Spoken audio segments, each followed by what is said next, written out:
Bro എടി 3-4 ചക്ക വളഞ്ഞു നിൽപ്പുണ്ട് കേട്ടോ. എത്രയാണ് അടക്കട്ട്?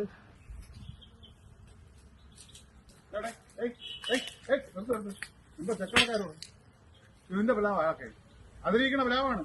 നീ എന്തിന്റെ ചക്ക അടക്കണം? ഏതാ ചോദിക്കേ? എന്റെ പ്ലാവ് എനിക്ക് നിന്റെ പ്ലാവ് ഇവിടെ എഴുതി തന്നേക്കണം. നിന്റെ അതിരിക്കണ പ്ലാവില്ല. നീ എന്തൊരു പുല്ല് ഇതിൽ അടക്കണം? എന്റെ പ്ലാവ് എനിക്ക് അങ്ങനെ പറ്റില്ല. ഇവിടെ അതിരിക്കണ ചക്ക അടക്കാൻ പറ്റൂല.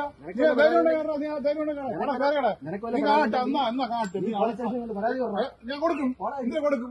നീ അടക്കം ധൈര്യം ഉണ്ട് കടന്നത്. പിന്നെ എന്നെ കാണിട്ട് അടക്കണം.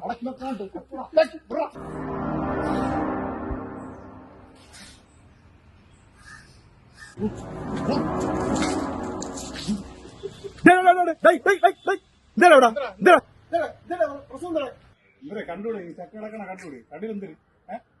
എന്തെങ്കിലും സുരക്ഷാ മാനദണ്ഡങ്ങൾ പാലിച്ചുകൊണ്ടാണ് നിങ്ങൾ ഇതൊക്കെ ചെയ്യുന്നത്? ചക്ക അടക്കണ സുരക്ഷ അടക്കാൻ പറ്റൂലേ?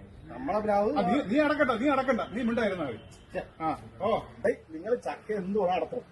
നിങ്ങൾ 108 ആദ്യം വിളിച്ചിട്ട് ആംബുലൻസ് വരുത്തണം. പിന്നെ ടാർപ്പുണ്ടല്ലോ, ടാർപ്പയും കുറെ കസരയൊക്കെ എടുത്തിട്ട് അവരുടെ വീട്ടിനകത്ത് ടാർപ്പ് ഇതിന്റെ ടാർപ്പ് അത് മരിച്ചു കിടക്കുന്ന വീട്ടിലല്ലേ? അത് നമുക്ക് എന്തിനാണ് പറയുന്നത്? നമുക്ക് എന്റെ ആവശ്യമില്ല. ഒരു ചക്ക ടാർപ്പ് എടുക്കുന്ന കാര്യമൊക്കെ പറയുന്നത് എന്താണ് ഈ കാണിക്കുന്നത്? തൊട്ടടുത്തുകൂടി വൈദ്യുതി ലൈൻ പോകുന്ന കണ്ടില്ലേ? നിങ്ങൾ ഉപയോഗിക്കുന്ന ഇരുമ്പ് തോട്ടി ഇത് ഉപയോഗിച്ച് നിങ്ങൾ ചക്ക അടക്കാൻ നിങ്ങൾക്ക് ഷോക്കേറ്റ് നിങ്ങൾ മരിക്കത്തില്ലേ? ഇതുപോലെ എന്തോ ഒരു അപകടമാണ് സംഭവിച്ചറിയുമോ? വൈദ്യുതി ആക്കാതെ പറ്റും. ഒരിക്കലും നിങ്ങൾ ചെയ്യാൻ പാടില്ല. നിങ്ങൾക്ക് അല്പം ബോധവും ബുദ്ധിയില്ലേ?